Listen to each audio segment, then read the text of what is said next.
In today's video, I'm going to teach you how to make images move in CapCut by adding smooth, professional-looking motion to your photos.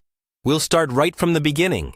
So open CapCut on your device and create a new project. When the project screen appears, import the images you want to use from your gallery or file manager. Take a moment to arrange them in the order you want them to appear in your video. You can drag and drop each image on the timeline to reorder them, and you can pinch or drag the edges of each clip to adjust how long each image stays on screen. Once your images are in place, tap on the first image in the timeline to select it. At the bottom of the screen, you'll see a number of editing options. Look for the animation tools. Depending on your version of CapCut, these may be labeled as Animation, In, Out, or Combo. These tools are where you'll add motion to your images, such as zooms, pans, or subtle slides. Let's start with simple entrance and exit movements. With your image selected, choose an In animation to define how the image appears on screen. For example, you might choose a slow zoom in or a slide in from the left or right. After applying it, adjust the duration so the movement feels smooth and not too fast. Then, add an Out animation to control how the image leaves the screen.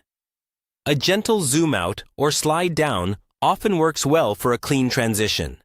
If you want continuous motion while the image is on screen, look for any combo or loop animations available. These can create a constant slow zoom or pan, which is great for giving static photos a more cinematic feel.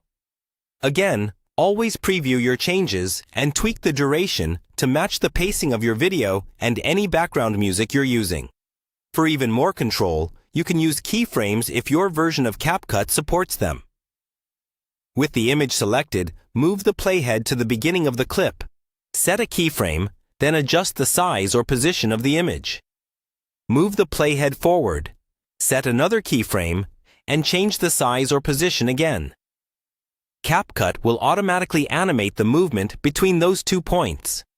This lets you create custom pans and zooms that follow a subject or highlight a specific area of the image.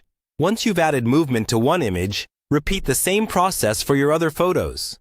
Try to keep the style of motion consistent so the video feels cohesive. When you're happy with everything, play back the full timeline to make sure the motions flow together naturally. Finally, export your video in your preferred resolution and save it to your device. Now you've successfully added movement to your images in CapCut, turning simple photos into a more dynamic and engaging video.